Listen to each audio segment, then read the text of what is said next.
Okay. 3, 2, 1. Radio personality Giff joining John DeMaster and myself. Hello, Giff. Hello there. How are you guys? Doing well. I picked out a topic I think we'll really like today, and this is, I like these kind of roundtable discussions. 10 choices you will regret later in life. Giff's got 2 daughters who are grown. John's got 4 kids between the ages of 3 in middle school, and I've got the 3 in elementary school. And so let's see. So later in life, let's start with number 1. Wearing a mask to impress others, like pretending you're someone you're not. That you will live to regret later. I agree with that, with the exception of I think you have to wear a certain mask at work, because if you say and do things that really don't fit your corporate mold, I do think you have to somewhat wear a mask at work. Wow. Really? Really, you don't? Well, yeah, you do. I mean, you have to act a certain way.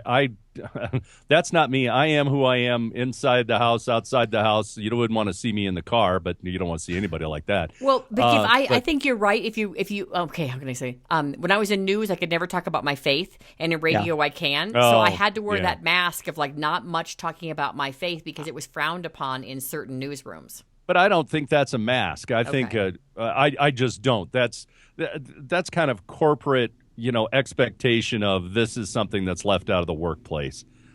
You found a venue and an avenue where you can talk about it, so it's okay. But I don't think professing your faith is wearing a mask. It's pretending to be a nice guy when you're really a jerk. Yeah, No, I know what you're saying. All right, John, what do you think? And I guess I put on the people pleasing mask, and I always try to please everybody, but it wears you down and kill. Yeah, you're stressed out because you're trying to make everybody happy. You've got that mask on when really all you want to do is take a nap. Oh, that's good to know about you, because I know you got like 3 jobs. You get pulled in all these different directions, and you work for your parents on the farm too.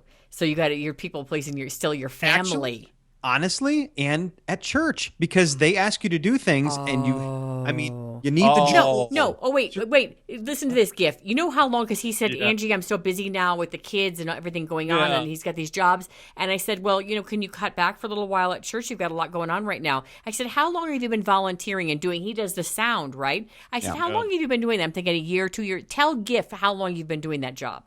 Since I was 15, so 20 years. Oh my goodness. Not every Sunday, but I mean, it's 4 or 5 hours when you're on, and it's quite a commitment.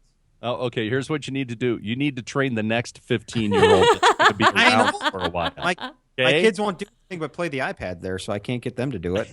Oh, well, that's good to know. I agree. It's like comes a time you have to say no. All right, number 2. Yep. Letting someone else create your dreams for you. I have heard these stories about how parents really shove kids in a certain direction, like you're going to be. In fact, my friend's a dentist, and he wanted to run a trucking company. And his mom said, you'll be a dentist or a doctor, and that's that. We're not paying for your school. You're a dentist or a doctor. That's that. He became a dentist. Goodness. He married a dentist, and now he says he's grateful to her. But I don't know that a lot of people would. That's a lot of control to exert over your child and their future.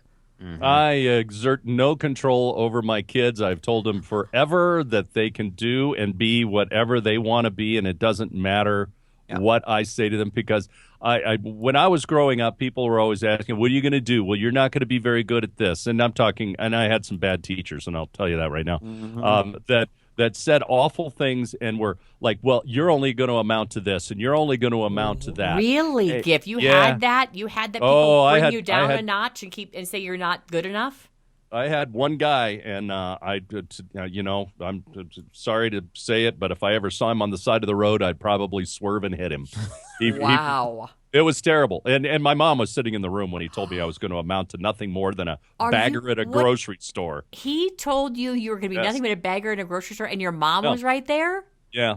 And she ran him over with her car. Yeah, I never saw him again. So oh my goodness. It was just a bad situation. But here's a case of I didn't care what he said because I had no respect for him. Yeah. If I did, he could have set my dreams for me and made me go, but my problem was there were so many people that were saying what I wasn't instead of what I was. That's a great point. I had a girl with autism come on my other program. I interviewed her, and she was so articulate, and she's a really great writer. She said she cried, and she said, when I told her, wow, you should be a speaker, and she said, I wish my parents would have focused on what I could do, not on what I couldn't do with autism. There you go. And crying, I mean, just it Yeah. was all right. You already hit on number 3, Giff, in terms of, regret later in life, keeping negative company. You pick the people that you can cast in your life movie or in your theater, and you put the people in the front row that believe in you, that encourage you. And then maybe it's your mother or your mother-in-law or a cousin. Like, they can still, you don't have to get rid of them, but put them in the back row. Like, don't give them free rent in your head to bring you down. That's one of my favorite things. I'm now giving you free rent in my head. Yeah. It's a really difficult thing to figure out, but you have to. And keeping negative company, that's the first way to bring yourself down. So I agree with that one. I agree. And John, I'll try to pump us up if we're having like a tough week, don't I? Yes. Sometimes I'll be like, John, we're not going to focus on the negative, because you can get That's really right. quickly caught in that negative, like, well, maybe this or maybe that. And I'm like, no, we always talk about how it's in God's hands, and we're going to just keep doing the best we can in whatever circumstance we're in. Being selfish and egotistical, that's a pet peeve for me. Avoiding change and growth. A lot of people don't like change. Yeah. That's all I have in life is change. Everything always changes. That's the one constant. It's kind of fun, actually. You learn a lot about yourself. That's the one constant everywhere is change. Yeah. It's the only thing you can expect and know it'll happen is that things are going to change. And But otherwise, you get left behind. Giving up when the going gets tough. I see so many parents pull their kid out of something, allow them to, like, they're at a team and it's cold, they don't want to play. It's like, look, if you signed up, if you're on the team, you're going to practice unless you're in the ER, and you're getting in the pool. I don't care if it's cold, and you're playing if you signed up to be part of a team. So many people, well, Bobby's cold. I'm like, well, he's not swimming.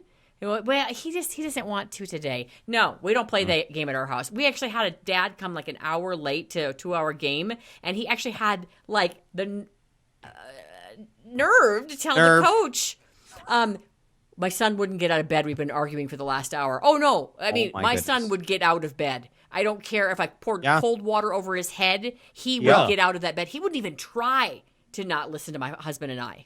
Yeah. Oh, yeah. There was always the rule in our house. I'll tell you to wake up once. There isn't going to be a second time. And boy, I think that was my life. I think I fell asleep once again, and boy, next thing you know, the bed is upside down. The room, I mean, my whole room is tossed. When you were a kid. Got it. Yes, when I was a kid. Oh, okay. I like that. Me too. I had ice water.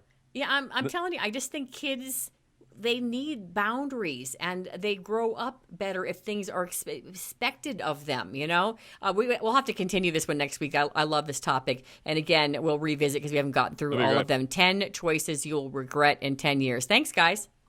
Thank you. For everything you do.